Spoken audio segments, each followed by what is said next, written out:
Okay, Scotty, here is how Dad makes corn fritters. I have prepared everything here, and I have a helper who is not actually part of the experiment. Right, first thing we do, we chuck a bit of flour into a bowl. I think the secret though, one of the secrets is you actually do like a half and half mix with cornstarch, like corn flour. That makes it look nice and crispy. And then I throw in a little bit of salt and pepper, a bit of salt,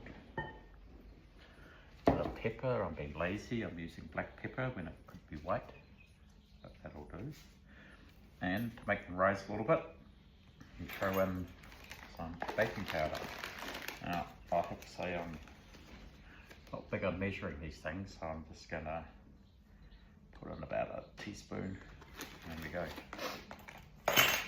And so with the dry ingredients, you mix them up a bit, just so they are together, and then throw in a cackleberry, an egg from one of the hens down in the garden, and I give that a little bit of a mix, and it won't be enough fluid or liquid to make a batter. So basically what you do to fix that is you chuck in some of Margie's rather nice milk. And so basically you're just mixing it until you get a smooth batter. And you know, batter's it's not too thick and it's not too loose. But one of the things quite good to do with this one,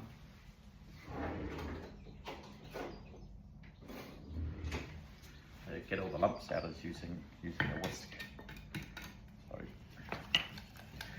I always say don't mix it too hard because that makes it go tough.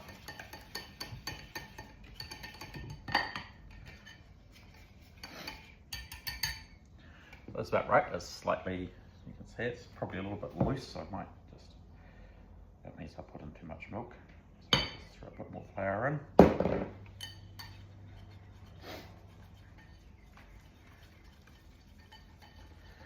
You'll find over time if you leave it, it actually goes thicker for some reason. That's okay, it's not perfect, but it's good enough. And then, we're doing corn fritters today, but you can do corn or zucchinis. If you do zucchinis, like try and get all the juice out of them. So this is corn I cooked last night, which wasn't eaten at dinner. So I'm just gonna whack in a handful. I always put some cheese in.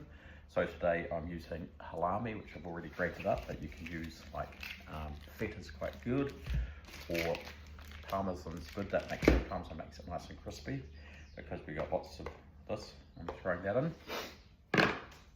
And I always like to add chilies. Key thing, cut them up, make sure you wash your hands before you pick your nose or touch anywhere else sensitive, because you'll learn fast. So anyway, I've chopped it up.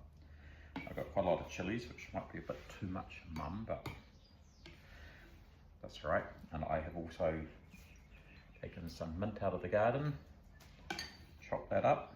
That can go in, and in the fridge is some coriander, so I put in the coriander. And also when you do the chilies, like generally take the seeds out, because the seeds are where a lot of, I have an audience here, the seeds are where a lot of the heat comes from. Not too much chili.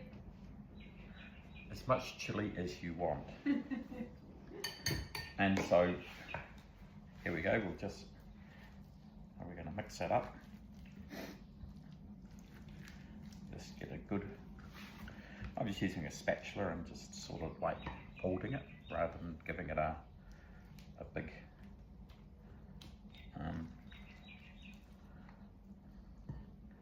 mix. And then you just eyeball it and sort of try and think. You're trying to concentrate on having as much of the ingredients as possible, not too much batter. So you can see there that it's like you know, not a lot of batter, lots of ingredients. And then we're going to cook it. Okay, with the cooking, I use a mixture of oil and butter.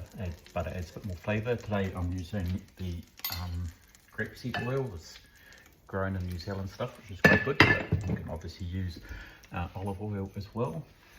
So you'll see it's got a bit of a bubble going. You might hear a bit of a crackle, and you can see like the bits here. Normally just a little test one, so you just give the batter a little. You technically should do test ones. And I've got it on seven on the stove, which is, you know, moderately high. I'll probably turn it down to 6 as we get into a little bit further.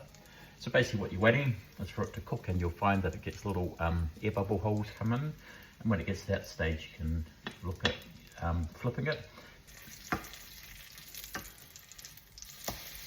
So it's probably a little bit hot, so we're going to go down to 6.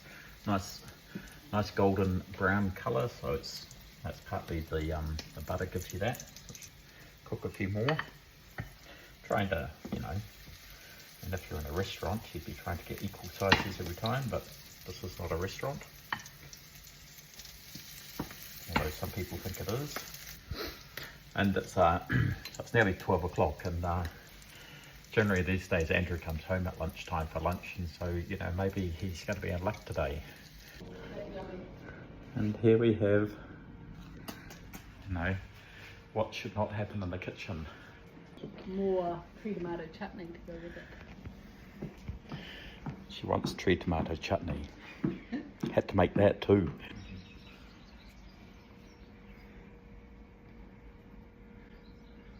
Yummy.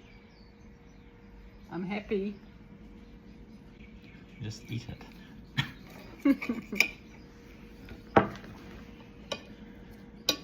Oh, it's going to be so good. I need to put a bit of everything on the fork. Now we're talking. Mm. Mm. Mm.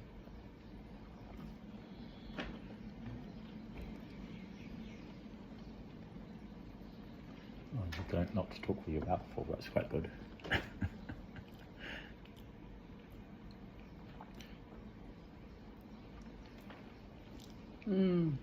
A very happy party going on in my mouth.